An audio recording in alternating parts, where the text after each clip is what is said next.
Olá, pessoal. Então agora nós chegamos na nossa última aula. Ai, professor, graças a Deus, física é muito difícil. Física não é assim tão difícil. Algumas coisas, principalmente na parte teórica, na minha opinião, são muito chatas. Mas se a gente for levar em consideração as observações, se a gente começar a observar na natureza, tudo isso faz muito sentido. E, bom, eu acho a parte teórica um pouquinho mais chata. Eu gosto mais da parte prática.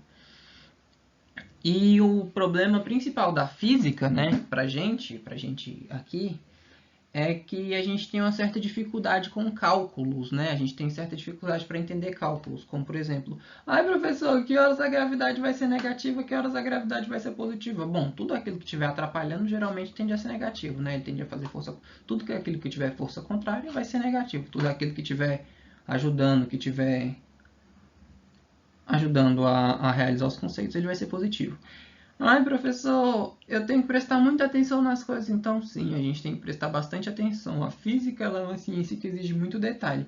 Ele é basicamente, eu costumo dizer para todo mundo que a física ela é, na verdade, a matemática com o português junto. Por quê? Porque a matemática eu vou calcular e vou entender as coisas numericamente, mas o português eu vou tentar entender as coisas de forma expressivas em palavras. Então, eu tenho que entender bem o que eu estou falando para eu entender o que eu estou fazendo na matemática. Esqueci de falar para vocês, a gente agora vai conceituar sobre máquinas, né, e motores. A gente vai passar para isso. Uma máquina é considerada simples quando é constituída de uma só peça. Essas máquinas simples estão associadas a três elementos. Força potente, que é a potência, né? Toda a força capaz de produzir ou de acelerar o movimento produz trabalho no motor. Força resistente ou resistência é toda a força capaz de se opor ao movimento, produz trabalho resistente. Um elemento de ligação entre potência e resistência pode ser um ponto fixo, um eixo ou um plano. Este terceiro elemento Esse terceiro elemento que surge, então, esses três tipos de principais de máquinas simples: a alavanca, a roldana e o plano inclinado. Bom, a gente vai conhecer agora as máquinas simples, né, e as utilidades dela. Lembre-se que a física está presente em vários momentos do nosso dia a dia e das nossas ações. E vamos que vamos, nossa última unidade, pessoal. Qualquer coisa, a gente sempre tem a aula de tirar dúvidas com o professor. Estou aqui para isso, para tirar as dúvidas. Ferramentas e máquinas simples. Muitas máquinas são movidas à eletricidade para funcionar, como micro-ondas, televisão, geladeira, batedeira, etc. Mas nem todas. Muitas são máquinas simples que facilitam o nosso trabalho, né? Como por exemplo o alicate, eu estava usando agora. O carrinho de mão, bicicleta, pinça, também usei pinça agora. Saca-rolhas, etc. Só precisam da nossa força para funcionar. Também tem o abridor de garrafa, né, pessoal? A gente tem usado muito ultimamente. Há muitos séculos o homem utiliza as alavancas para vencer grandes resistências com pequenos esforços. É a famosa frase atribuída a Arquimedes há 287 anos antes de Cristo. Matemático que consagrou o estudo da geometria e da mecânica, conseguindo descobrir o princípio de funcionamento das alavancas e fazer aplicações que o imortalizaram. Se me derem uma alavanca e um ponto de apoio, eu deslocarei o mundo. Essa frase é de Arquimedes, pessoal. Raramente percebemos, mas a maioria dos utensílios que utilizamos se baseia em poucas ideias básicas que costumamos chamar de máquinas simples. São elas alavancas, rodas, eixos e plano inclinado.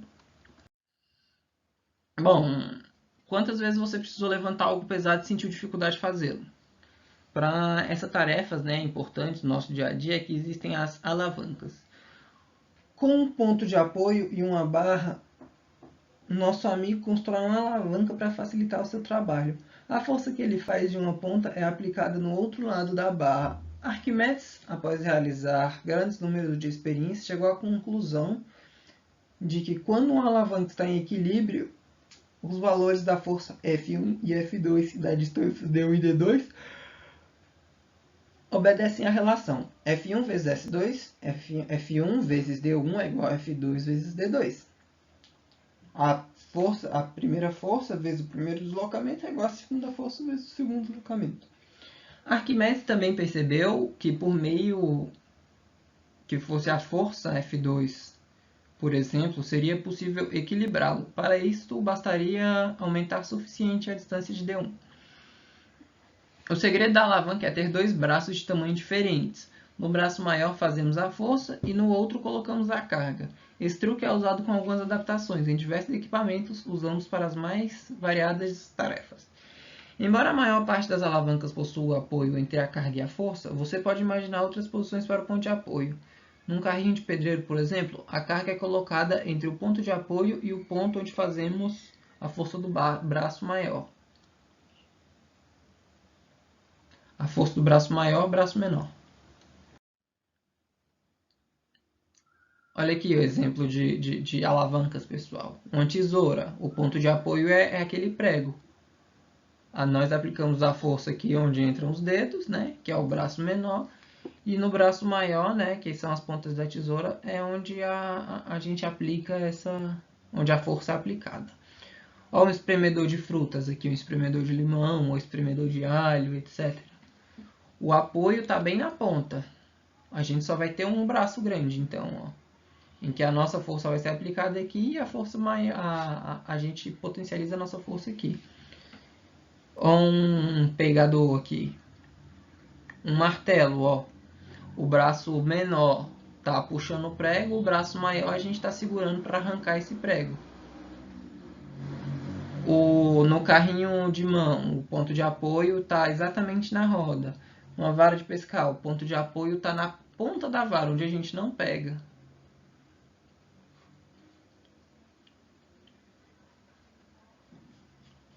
Por que a gente fala que quem... desculpa, pessoal. Por que a gente fala que quem tem pé maior tem mais facilidade para andar? Porque o ponto de apoio dele vai estar mais distante, né? Então aqui nós temos vários tipos de ponto de apoio diferentes. Rodas e eixo. Poucas pessoas Desculpa, pessoal, lembrei de uma coisa, daqui a pouco eu falo para vocês. Poucas pessoas lembram que para puxar um pesado balde de água do fundo do poço usava-se manivela, uma roda e um eixo. Se você já deve ter visto ou sabe que até tirando água de um poço, já sabem, até tirando água de um poço, não é mesmo? E para isso usou a manivela. Qual o segredo da manivela? Bem, não é mais um segredo, ela troca força pelo deslocamento. O trabalho realizado com ou sem a manivela é o mesmo, mas com o auxílio da manivela o deslocamento realizado é bem maior e, portanto, a força é bem menor. No caso da torneira, a borboleta faz o papel da roda, embora não seja propriamente uma roda, e o pino faz o papel do eixo. Mas o princípio é exatamente o mesmo, e você vai poder ver isso em muitas outras coisas por aí. Bom, se vocês assistem aquele reality show A Fazenda, vocês viram uma menina, uma mulher, eu não lembro o nome dela, tentando tirar a água do poço que tinha lá na fazenda com um balde. Então ela colocou o balde, pegou a água e foi levantando, né? Foi girando lá a manivela, né? A roda e o eixo, para conseguir pegar a água. Só que chegando aqui ela esqueceu de tirar o balde. Ela não esqueceu de tirar o balde, ela não sabia que tinha que tirar o balde. E ela foi girando até o balde chegar ali e derramar toda a água. E ficou com muita dificuldade em tentar conseguir tirar o balde dali. Foi disso que eu ri, pessoal. Roldanas. Outro truque feito com rodas para facilitar o trabalho é o uso de roldanas. Com a roldana você já facilita o trabalho, porque pode fazer força para baixo para puxar algo para cima. Nesse caso, porém, não há aplicação de forças, é somente o próprio peso do objeto que está ajudando. Mas quando você utiliza mais de uma roldana, realmente consegue uma ajuda em termos de aplicações de força. E nesse caso, como não poderia deixar de ser, você estará trocando força por distância, ou seja, você terá que puxar mais corda proporcionalmente ao aumento da força que conseguir, já que o trabalho realizado será sempre o mesmo, ou seja, quanto mais roldana a gente utiliza, maior o número de corda que a gente vai ter que puxar para a gente conseguir fazer o objeto se deslocar, mas proporcionalmente a gente vai utilizar um menor uma menor força também. Plano inclinado. Imagine que você gostaria de colocar uma imagem em um pedestal para enfeitar um jardim de sua casa, porém o jardim não tem um teto para que você possa usar roldanas. O que fazer? Uma boa alternativa é usar uma rampa. Se você tentar levar a imagem diretamente, percorrerá uma distância menor, porém terá que fazer uma força grande, igual ao peso da estátua. Mas se usar uma rampa, a distância percorrida aumenta, mas em compensação a força será menor. O velho truque de trocar a força por distância. Vamos ver se você entendeu. Suponha que você quer transportar uma estátua de um local mais baixo para outro local mais alto. Você aprendeu que com a ajuda de um plano inclinado consegue realizar essa tarefa mais facilmente, exercendo uma força menor do que se elevasse a estátua diretamente ao longo da vertical. Utilize o plano inclinado de 30 graus em relação à horizontal, cuja altura é de 5 metros de comprimento e 10 metros. Coloque sobre a imagem um peso de 100 newtons. 100 newtons, pessoal, 10 quilos.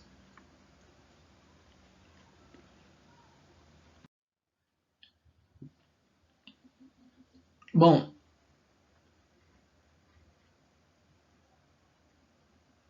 lembra que a gente tem a força-peso, né? A força total ela vai ser igual a força-peso vezes o seno do ângulo, né? A força, o peso total, né? Massa vezes a gravidade vezes o seno de 30 graus. A massa é de 100 newtons, a gravidade é de 10 e o seno de 30, pessoal, é 0,5.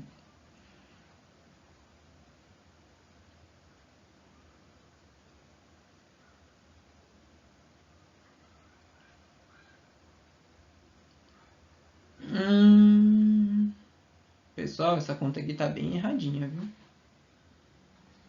100 vezes 10 vezes 0,5 não dá 50. 100 vezes 10 vezes 0,5 é igual a 100, né? Vezes 5.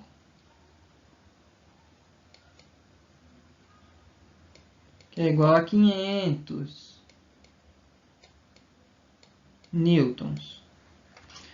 Com a força ligeiramente superior a 50 newtons, a estátua começou a...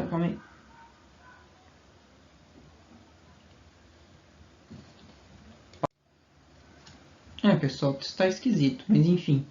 Com uma força ligeiramente superior a 50 newtons, a estátua começará a se mover subindo um plano, reduzindo a seguir o valor da força para 500 newtons. A imagem continuará por inércia, seu movimento de subida com velocidade constante. Assim, você conseguirá colocar a imagem no alto do plano inclinado, exercendo uma força bastante inferior ao seu peso.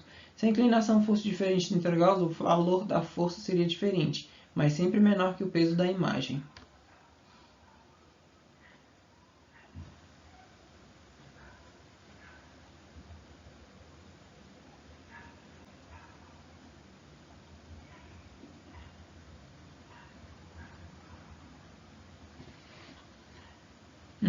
Cadê? 5 metros.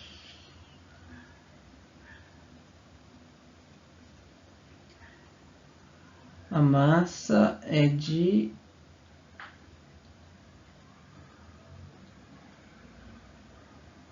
Cadê? Pessoal, se eu usar essa conta aqui, né? O peso, que é de 100 newtons vezes o seno, isso aqui vai dar igual a 50 newtons. Mas se eu usar aqui, né, que é a massa vezes a gravidade vezes o seno de 30, né, que vai dar essa continha aqui, ó, ela vai dar 500 newtons. Então, vamos considerar isso aqui, basicamente. 50 newtons. É esse o erro que tem aqui nessa conta. Enfim, com a força ligeiramente superior a força no eixo que a gente vai usar é uma força de 50 newtons e não de 100 newtons. Continuará a imagem surpreendente seu movimento de subida com velocidade constante e assim você conseguirá colocar a imagem é sempre menor. Ok. Qual seria o trabalho realizado por você para transportar a imagem de A para B? Força vezes o deslocamento, pessoal. A força era de 50 newtons, o deslocamento é de 10 metros, isso vai dar 500 joules. Se você levasse a imagem de C para B verticalmente, ou seja, sem o auxílio do plano, o trabalho deste caso seria, o trabalho nesse caso aqui seria, né, a minha potência, né, meu peso, quer dizer, vezes a distância. Meu peso é de 100, a distância, aí sim daria 500 joules que eu falei para vocês. Então, o uso do plano inclinado basicamente vai ajudar a gente a diminuir o peso. Onde um lugar que não dá para usar roldana, a roldana é mais fácil, né? Mas o plano inclinado também ajuda. Qual a vantagem? Você já tentou soltar os parafusos da roda de um carro quando foram muito apertados? Em geral, só se consegue soltá-los após pular feito louco sobre a chave de roda. Pular sobre a chave de roda ajuda a remover os parafusos. A operação é mais eficiente quando pisamos o mais longe possível do eixo de rotação.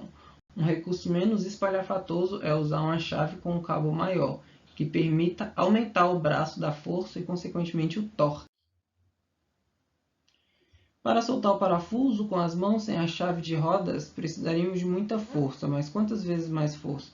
Qual a vantagem no uso da chave de rodas? Ou seja, quantas vezes ela reduz a força necessária para soltar o parafuso?